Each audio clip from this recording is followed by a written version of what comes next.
Bill. Good morning. Good morning, and welcome to Unity of Orange County. So glad that you're here. So glad that I'm here. Haven't been here for a couple of weeks, but Reverend Allison and Shanice did fabulous jobs when I was gone. But it's good being back and seeing you all. So welcome. We're glad that you're here. We like to begin each Sunday with our vision and our mission statement. So together, our vision is centered in divine love. We joyfully co create a world that works for all. And our mission is to awaken, inspire, and transform lives. So I'd like to thank the people that are making this service possible. We have Bill on piano, and Tom doing our sounds, and John and Waverly streaming, and Christopher is on the camera.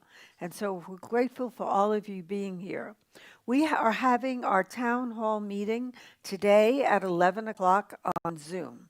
And the Zoom number is the same as for the classes. It's 818-8859-3747. We're trying to have one number for all the classes and any town hall meeting, so it makes it easier. You don't have to be running around trying to figure out what numbers for what class.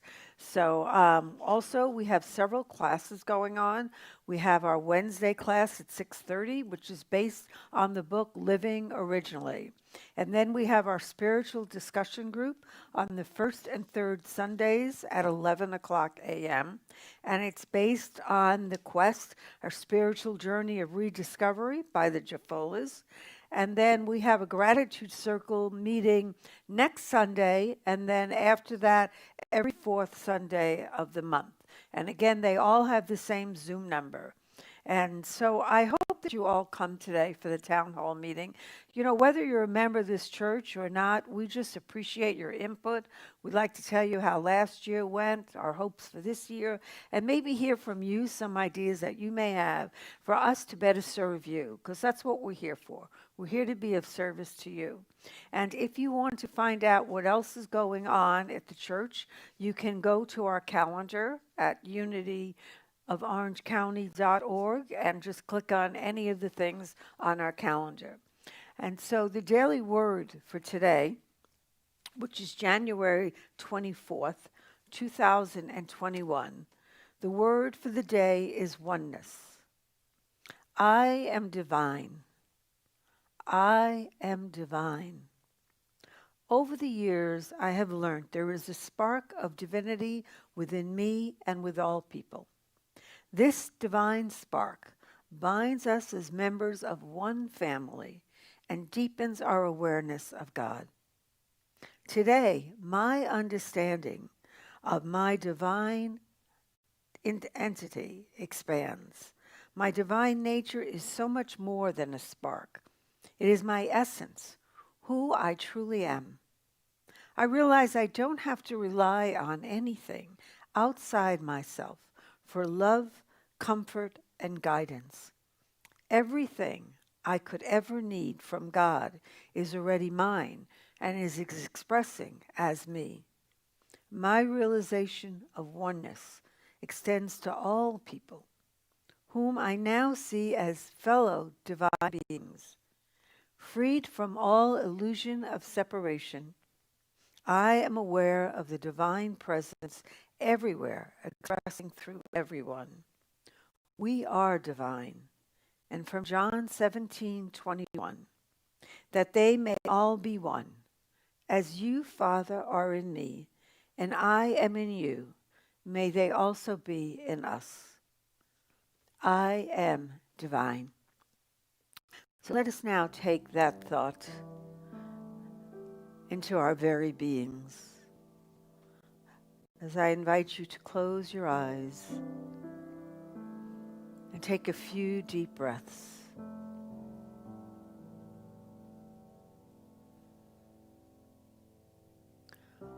With each breath, allowing your body to become relaxed, at ease, and present in the moment.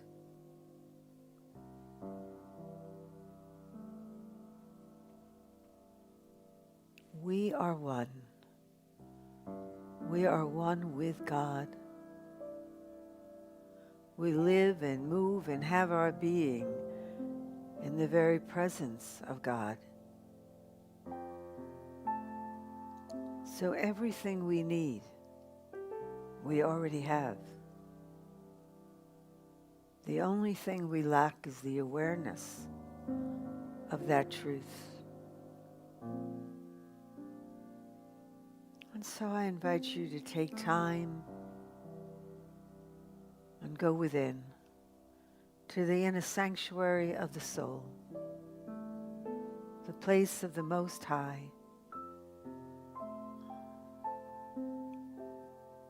And remember, you are never alone, for you are one with the One. And knowing this, we take time in the silence to feel that oneness as we sit basking in the sunlight of the Spirit in the silence.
Thank you, Bill. That was beautiful.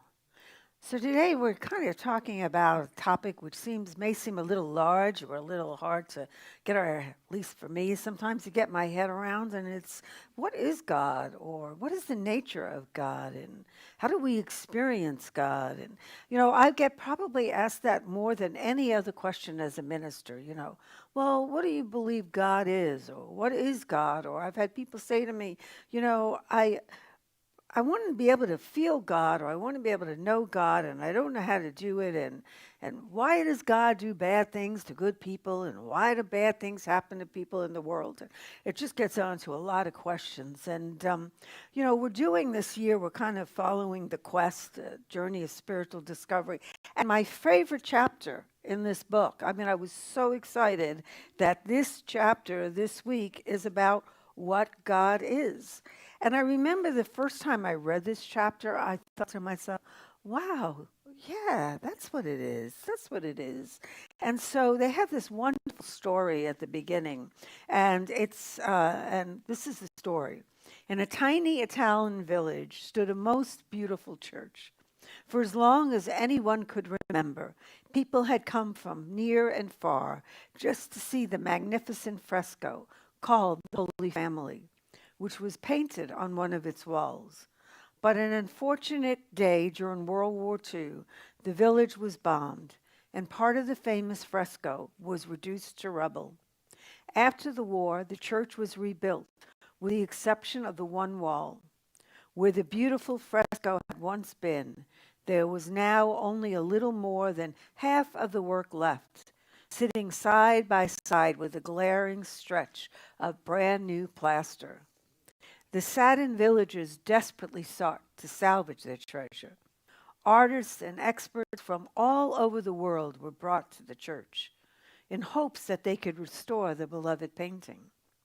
One by one they tried, but none succeeded. No one could capture the style and the colors of the original. It seemed as if the scene was gone forever. Then one day, a very old man walked through the church doorway. He said he had heard about the damaged fresco and felt sure that he could restore it. After some time, he managed to persuade the priest to let him try his hand at restoring the pathetic wall. For 2 full days, the man worked in silence. The priest was becoming uneasy, anxious to see some proof of the man's ability. But at the end of the 3rd day, when the priest made his daily inspection of the work, he could hardly believe his eyes. A small portion of the missing fresco had been restored to its original beauty. The man was commissioned to complete the work, which he did in a few months. When he finished, the church bells rang out the great news, and people everywhere streamed into the church. It was the most special day the tiny village had ever known. A great celebration was held to honor the artist. Someone asked him, how was it that he could accomplish what so many others could not? He smiled and said, "It was I who painted that fresco more than 50 years ago. I created it, and now I have restored it." So that is what God is like. God has created everything on this earth. Therefore, everything and anything can be restored only through God, because only something that was things that were created by God can only be restored by God. So this idea, we want to put a picture of God is, we want to say God is, but it really makes more sense to say God is like, because how do you describe what is the undescribable? Everybody has their own opinion. So there's the story of a bunch of people are blindfolded, and they put into a room, and in the room is an elephant. And each person gets to feel a different part of the elephant. And then they ask them what it was that they felt. Well, the person who felt the ear said it was a giant leaf. And the person who felt the trunk said it was a hose. And the person who felt the tail said it was a bullwhip. Well, you see, each one could only perceive a part of that elephant and made a decision based on what he could or she could perceive. And God is kind of that way. We only see glimpses of parts of God. And to understand what God is in seeing all of it, we have to understand the nature of God. So unity believes in 3 natures of God. So we say that God is present everywhere, which means that God is everywhere. But God isn't just everywhere. God is presence itself. God is not omnipresent, which is really an adjective. God is omnipresence. There is nowhere that we can be that God is not. No matter how desperate a situation looks, no matter how sad we may feel, no matter how much pain we may feel, no matter what is going on in our life, God is present there. Because if God isn't present everywhere, isn't the presence itself, then how can we believe or trust in this? When I was younger, I was brought up Jewish, and so we kind of believed in the Michelangelo kind of God, with a long white beard, on the ceiling, floating in the clouds and all of that. And so I could never figure out, if I prayed, how did I know that God would hear my prayers? Because how could God be with me and with this person and that person? And what if God's attention was somewhere else when I was praying? There was no way I was going to get what I was praying for. So it just never made sense to me, this idea that God was in a place. Because as soon as we put God in a place, we limit God. And as soon as we limit God in our life, we limit the possibility of all that can be as a result of our relationship with this God. So God is presence. It doesn't matter where you go. You can go to the far ends of the earth. You can go far away from civilization. You can be in the highest heights or the deepest depths. God is with you because God is everywhere. And not just within you. God is in the rock and the tree and the grass and the ocean and the mountains and the desert. God is. I went to Arizona last week and I was driving across the desert. And there was a time in my life I just didn't understand what people liked about the desert. I was used to rich foliage and blue skies. And the first time I saw the desert, I was blown away because there's so much beauty there. Because how can there be some place where God is not? So God is omnipresent. And we also say that God is all powerful, that God is power. But God isn't power. God isn't omnipotent. God is omnipotence. God is the power that is in everything. We talk about power like we talk about electricity. We go into a room and we just believe when we turn on that switch that the lights are going to go on. We don't understand how electricity works. Thomas Edison didn't really understand it either. We just know that when we do this, something happens. Well, God is this power that we may not understand, but if we turn a switch on, we can tap into that power. So how do we tap into this power that is everywhere? Well, have you ever gotten to the point in your life where you feel like you just can't do everything you have to do? Life is just overwhelming. You have more things on your plate you could possibly do, and you're just despondent, and you get worried, and you get depressed, and how am I going to do all of this? And without realizing that within you is this power that is able to do whatever. Because if God is power that exists everywhere, that power is within you. But if we don't take time to stop and tap into the awareness of that power, we don't have it.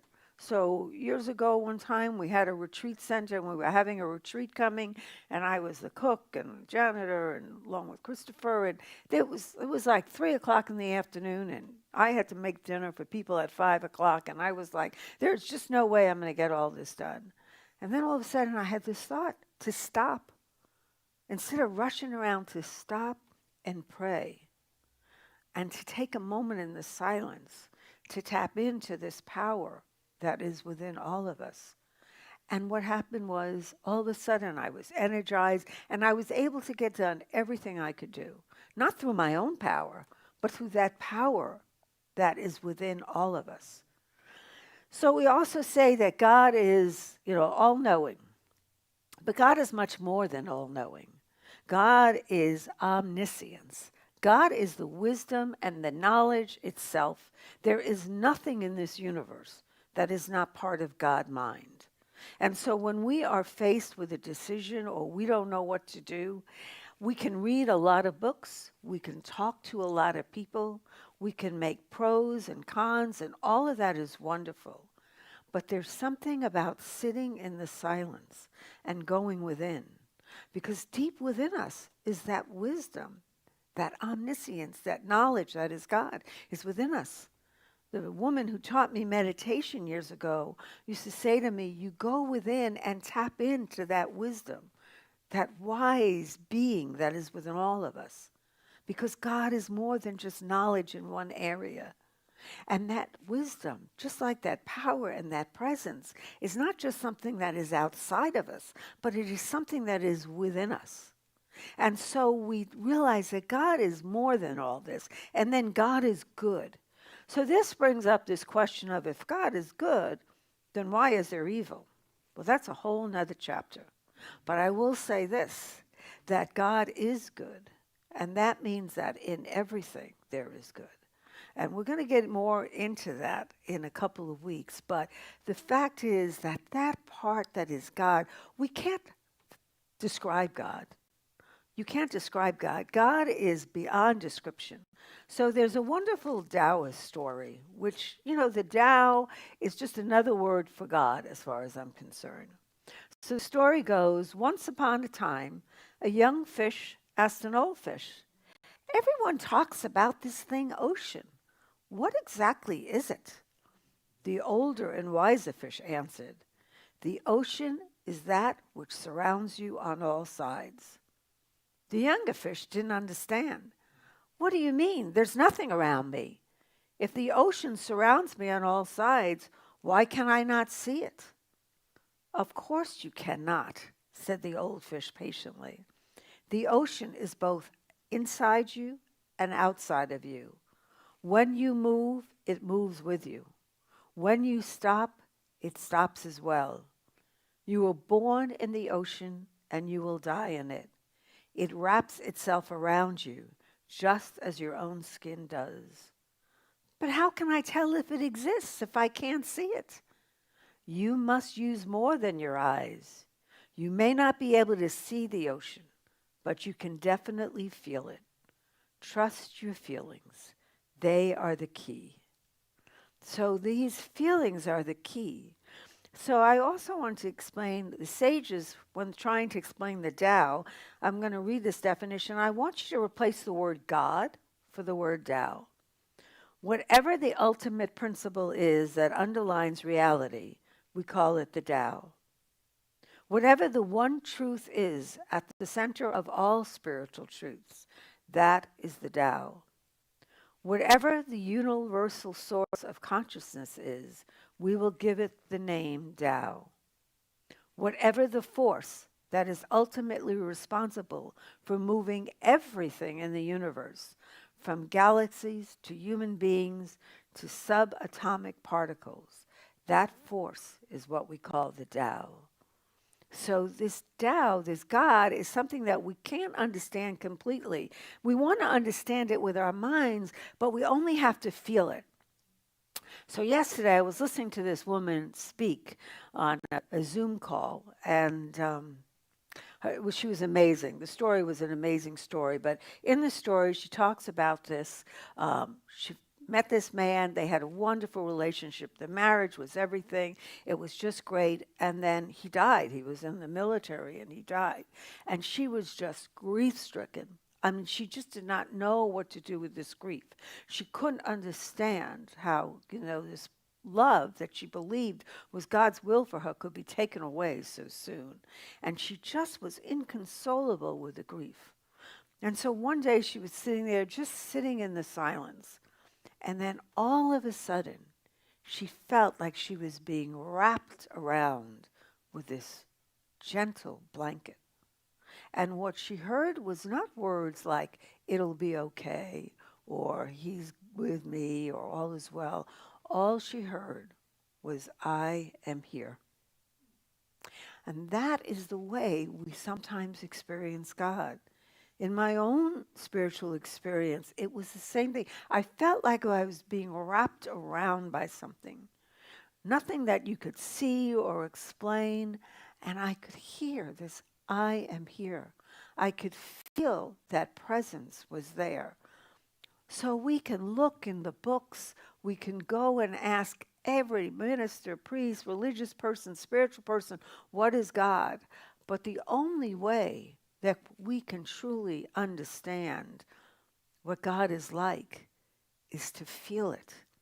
And we can't feel it any other way than in the silence, going within, and totally surrendering ourselves to this ocean, this presence, this power, this wisdom. And then we can begin to get a glimpse of what God is like. And we can begin to realize that we have the ability to tap into that at any time. That we are part of that as that is part of us, like the fish in the ocean. It is within us and around us. It is the same as our skin, so how can we see that which is not seeable? How can we understand that which is understandable? If we can describe God and put it in a box, the God of our understanding is not big enough. It isn't big enough. We have to expand our consciousness regarding God. So I'd like you to take a moment to close your eyes. And I want you to ask yourself this question.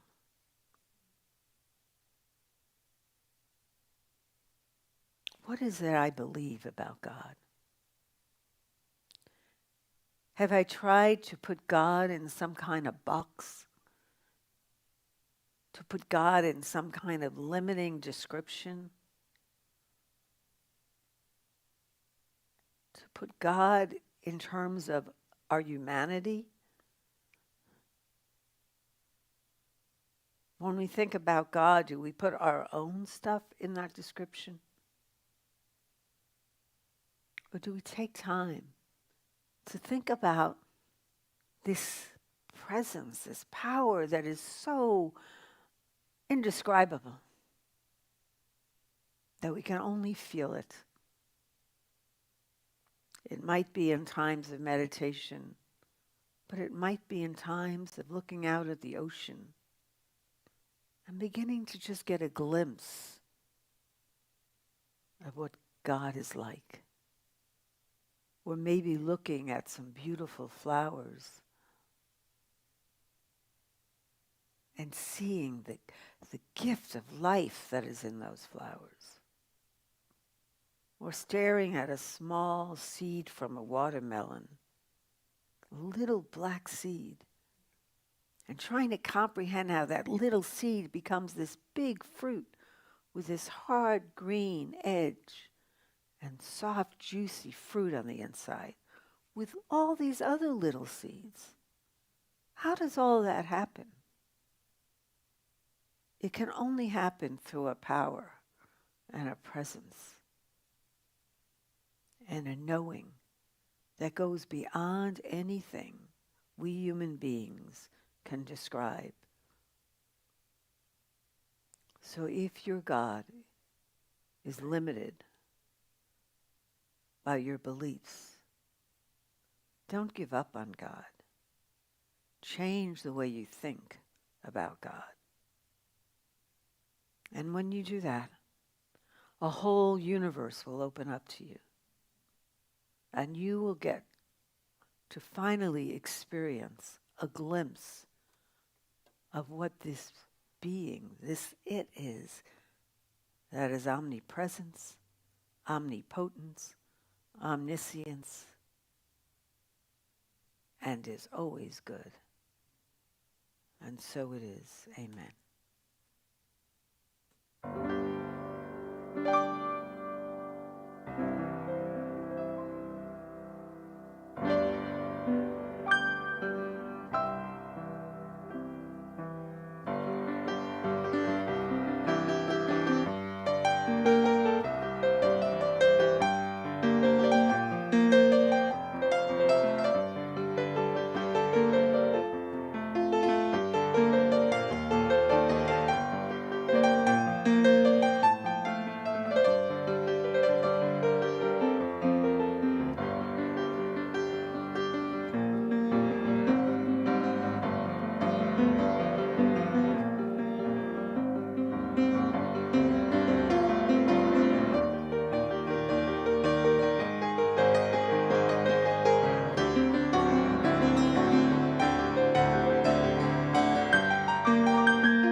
Thank you, Bill. I could feel God in that music. The one before, I mean, really, that was just wonderful. Thank you so much. Um, so here at Unity, oh, and join us next week because today we talked about what God is. Next week, I'm going to talk about what are we? Who are we in this whole scheme of life? You know, we're just peons floating around doing our own thing or whatever. You know, people ask you, who are you? What are you? What do you say? God. So anyway, we're going to talk about that. So here at Unity, we have 5 basic principles that we believe in, and we like to affirm them each week.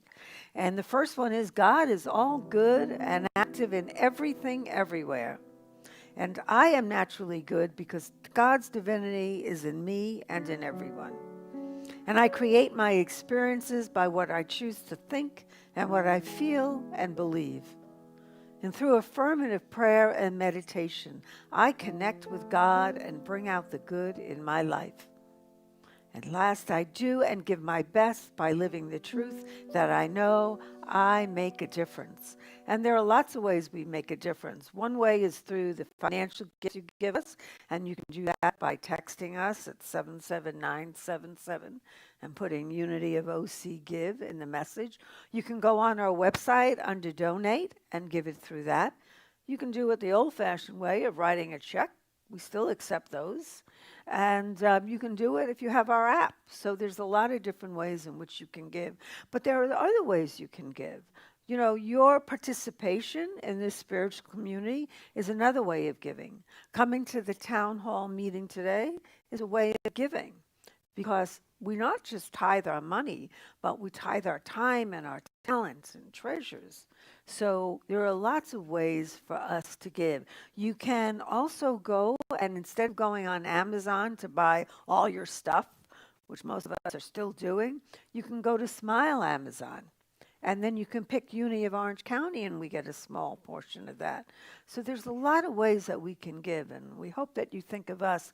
You can hit like on the YouTube. You can subscribe to our YouTube channel.